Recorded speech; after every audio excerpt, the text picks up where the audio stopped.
This is the AM News, the first news bulletin on JoyNews TV. Now let's get into the details. The National Identification Authority says it will extend the Ghana card registration process to children aged 0 to 14 within the country in the coming months.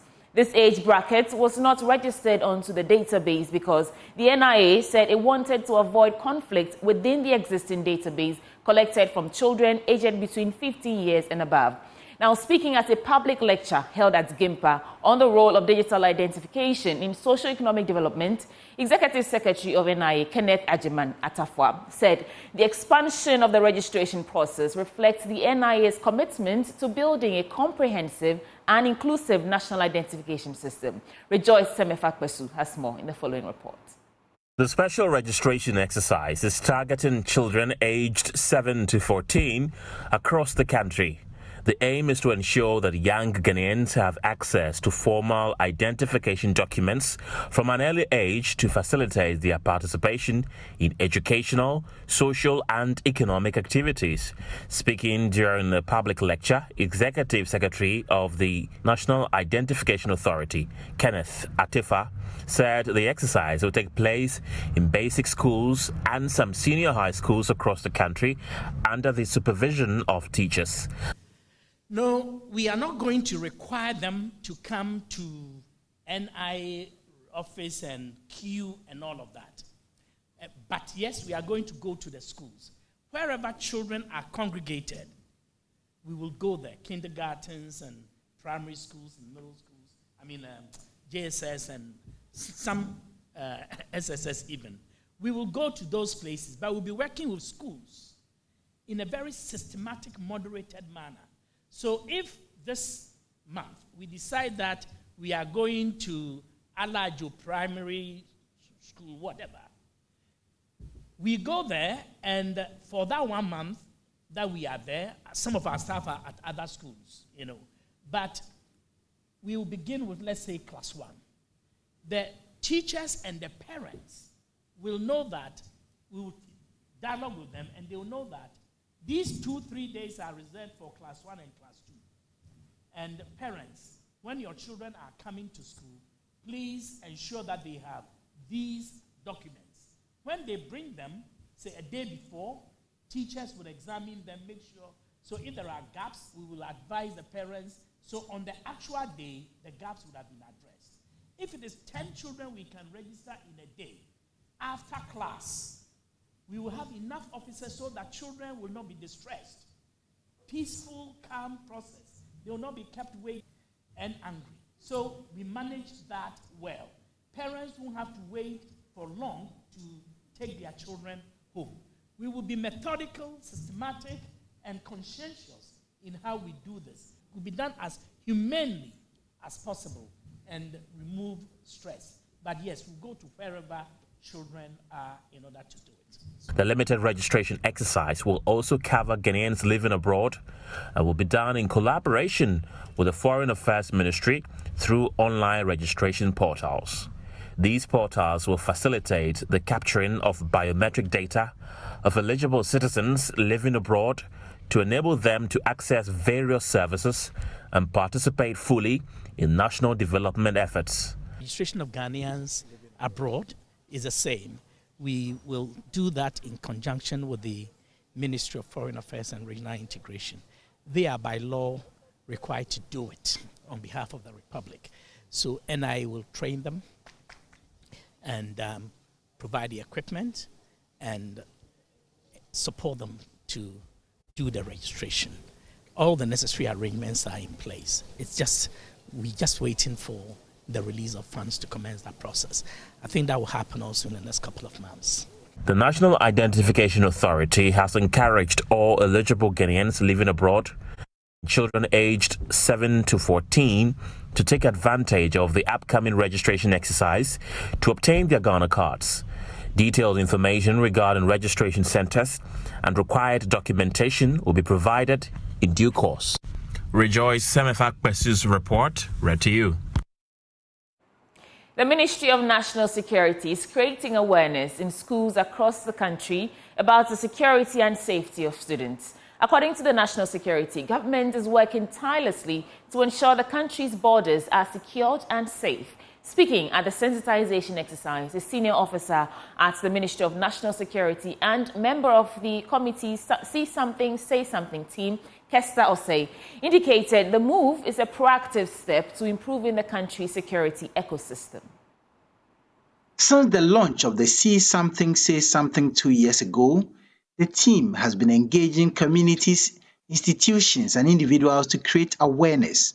According to the national security, the move is a proactive step to help deal with potential attacks, abductions, and other unforeseen circumstances. Kester is a senior officer at the Ministry of National Security and member of the See Something, Say Something campaign. If we know what's going on in neighboring countries, even recently, there have been some abductions of students, and they didn't know, of course. This is a proactive measure by government to ensure that we're safe, citizens are safe, and we report suspicious activities to the authorities. This is not to cause any fear and panic, but just to a proactive measure by government to involve citizens, in our security. We have an acronym called SALUTE, S-A-L-U-T-E, that stands for ways to help you notice and describe or explain some of the things that happen. The S stands for the specific features of an individual. If you see somebody robbing, if you see somebody doing anything bad, that or something that doesn't cause or causes instability to the society, you should be able to pick out the person's specific features. A is for activity, what activity is the person doing?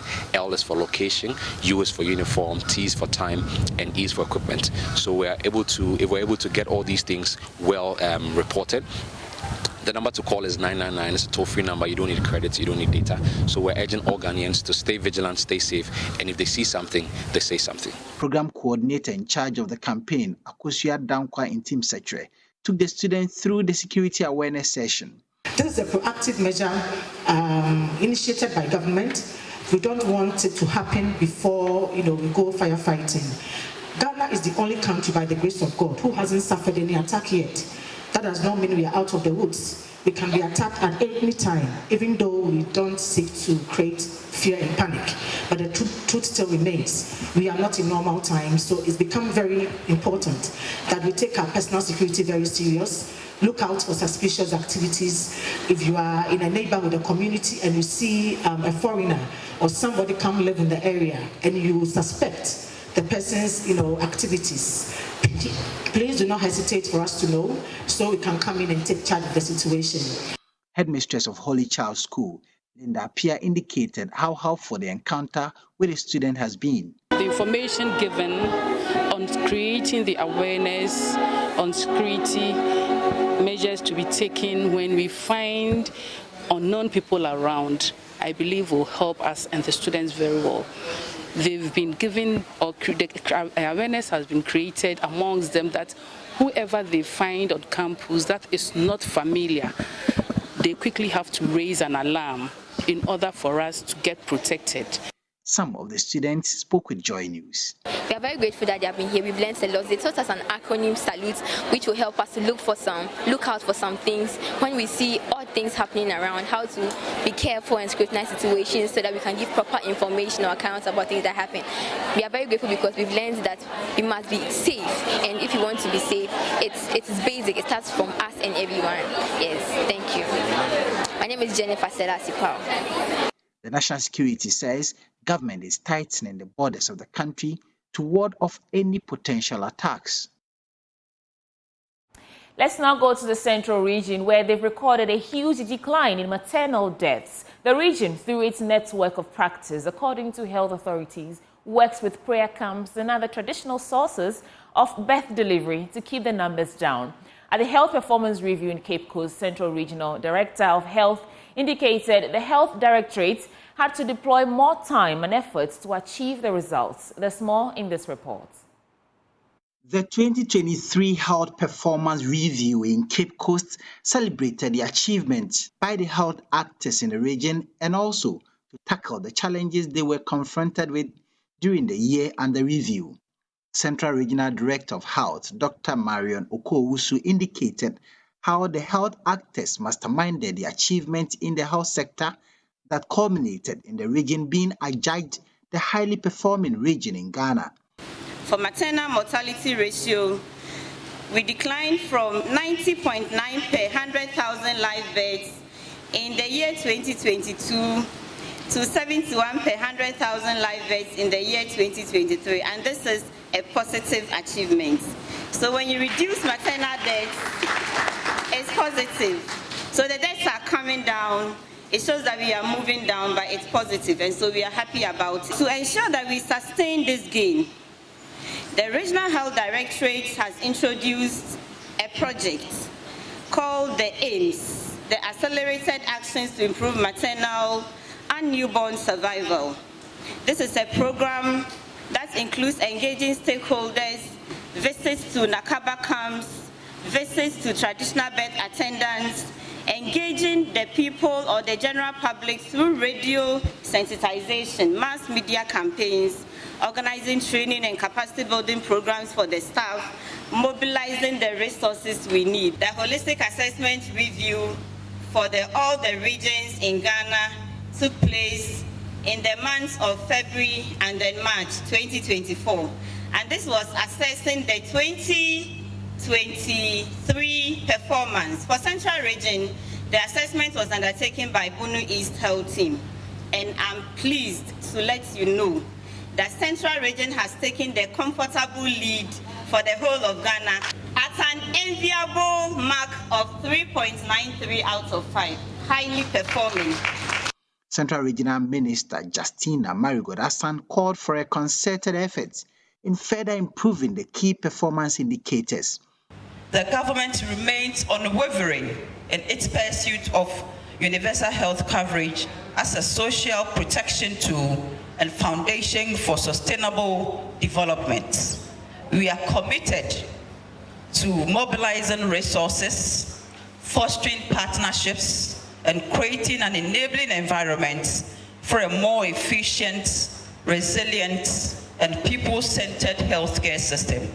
Together, let us forge new paths of cooperation, resource mobilization, and strategy action plans to drive faster progress through effective networking and stakeholder involvement. Chief Executive Officer of the Cape Coast Teaching Hospital, Dr. Eric Kofi-Njedu, was upbeat about the networking interventions put in place to enhance quality and access to healthcare in the region. With the advent of technology and introduction of electronic health records in our entire health industry, it should be possible for a consultant sitting in the Cape Coast Teaching Hospital to deliver consultancy services to the Winneba Trauma Hospital. And if in physical we have to move there, our consultants have job plans that have assigned them various district and regional hospitals that they can go and deliver services. The Health Directorate pledged its commitment to improving upon the performances to further reduce the maternal mortalities in the region. Now, from my election headquarters, the National Democratic Congress's parliamentary candidate for Efutu, James Kofi-Annan, is on a one-man protest against the decision to award mining license to a mining company by the Minerals Commission to mine in some 3 communities in the Central Region. The deal, when finalized, would see the mining of lithium and gold carried out along the Ayenso River. James Kofi-Annan argues the mining activities would have dire consequences on the livelihood of the residents in the rural communities. Peter Senu has more in the following report. James Kofi-Annan, this is not the first time he is opposing the attempt to issue mining license for mining of lithium and gold in a reserved site in the Gomoa East, Gomoa Central and Efutu municipalities. He argues that when the Minerals Commission goes ahead to issue the mining license for mining in the Ramsar sites, the main source of water supply to the Efutu municipality and beyond would be gravely impacted. Last year, I led a protest to protest against the granting of mining, specifically lithium license, to Green Metal Resources to mine in the Ramsar site in Efutu, Gomoa, and also in the Winneba Abochie hunting grounds. That problem is yet to be completely gone.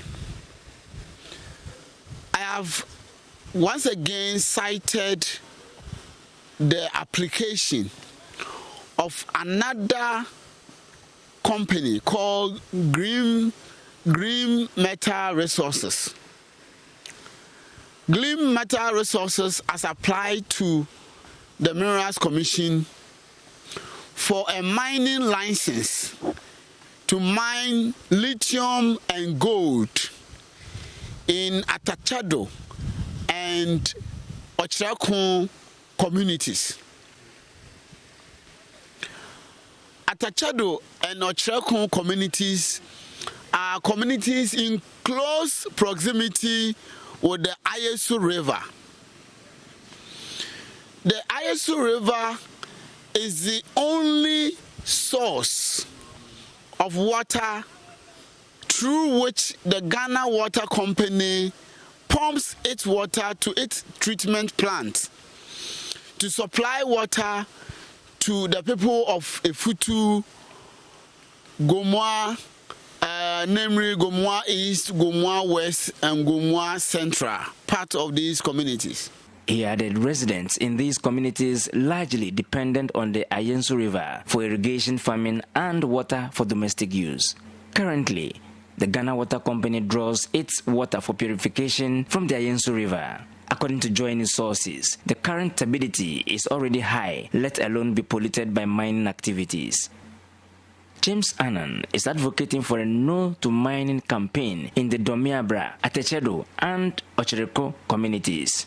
It's a no thing. In fact, it cannot even happen. I will take you to the communities I'm talking about, and you yourself will see for yourself whether there's any land to reasonably mine anything like lithium or gold on it between these communities and this town. So it is a no thing. And this is Ghana Water Company. You are seeing Ghana Water Company here. And this is where they are drawing their water sources. So how do you then mine and affect the river? It shouldn't even happen. I am going to exhaust all legitimate means to resist it. JoyNews can confirm that the residents in these communities largely depend on the Ayensu River for their dry season farming activities. Peter Sanu for JoyNews. Away from that, 1 out of every 3 women have experienced some form of domestic violence in their lifetime. This is according to data from the Ghana Statistical Service. Executive Director of the Economic and Organized Crime Office, Mamiya Tiwa Adudankwa, has encouraged victims of abuse, especially women, to seek assistance and report incidents about their attackers. Speaking at the ACT at 25 public event, the Yoko boss emphasized the need to break the silence on abuse and seeking for help. No one should suffer in silence. Put your hands in despair. Find a way around it. And I can tell you, there are a lot of people who are willing to help. The ACT Foundation, a non-profit organization, has for the past 25 years been dedicated to providing compassionate care for vulnerable individuals. To mark its jubilee, the foundation brought women leaders from various fields together for a conversation on the theme Women Speak Leadership, the Power of One. It served as a platform for prominent women in Ghana to share their experiences and insights, inspiring others to navigate the complexities of male-dominated industries with resilience and determination. They also shared experiences and addressed the struggles of managing both work and personal life. Drawing from her own experience in a male-dominated field, she encouraged women to pursue their passion with confidence and determination, defying societal expectations and stereotypes. Whether you're a man or you're a woman, whatever that you are going through, whether challenges and other things, there are a good number of people who are prepared to help you. So if you are in a relationship, abusive relationship, you need to report to the police, or you need to report to somebody. Sometimes you are afraid, you fear. You shouldn't keep some of these things to yourself, and that there's help somewhere else. Leadership is leadership, whether you are a man or you are a woman. The challenges are the same and the concept is the same, just that women have our own challenges. For instance, You are a mother, you are a wife, you have to do other things. Having said that, most of the things that we have to go through and you need help, ask for help. And that if you are given opportunity as a woman, you need to work hard, you need to prove yourself, you need to think about excellence, you need to think about care for others, you need to think about humility, accountability, transparency. And these are the values that will drive the organization that you lead. I want to encourage women that when you have other women working around you, hold their hand, build them up. Sometimes they are afraid. Some of them don't even know the potential that they have. It is up to you as a leader to encourage them, identify certain potentials in them, and then help them to nurture and build upon those potentials. If you're in a male-dominated institution like mine, it still doesn't matter. You still have to work hard like anything, and you don't have to be afraid. Other women leaders shared their thoughts on empowering women. There is something amazing happening for the female gender, make no mistake. That the work of Auntie Angela and Co. has not been in vain. That the work and the contributions they've made to social justice, to equality, to fairness has not been in vain. That all of us are more empowered. Tell me something, years ago, women were ashamed even to go to a separation, to a divorce, for example. Women were too embarrassed to talk about being a single mother. They wouldn't even talk about it. They wouldn't even share their periods when they walked into work. Today, we have single mothers who have raised amazing children. Even the best moments in your life, even when things are going well, you stop and a minute say, is this, should I, can I, why me, right? There's always that self-doubt that creeps in, no matter what or who you are. Angela Dramina Abochie, who is the executive director of the AK Foundation, highlighted the organization's mission to provide hope and assistance to women navigating through adversity. She underscored the significance of hearing from prominent women leaders whose journeys serve as inspirations for others. We are very grateful to God for these 25 years of working with women and children primarily, and some men who have faced abuse, helping with legislative reform, advocacy, training several organizations, personnel in many sectors to understand sexual and gender-based violence and domestic violence issues. Today's function was to bring women together, because women is our focus, who are leaders in their organizations, public institutions and civil society institutions, and even the private sector, to tell us how have they survived. How have they made it? What kinds of values have they held on to that have made them succeed where they are and even still working towards other goals? As Women's History Month continues, the AK Foundation remains committed to curbing violence and abuse against women in Ghana. Through their initiatives, they provide vital support services and safe spaces for victims to seek refuge and find avenues for healing and empowerment.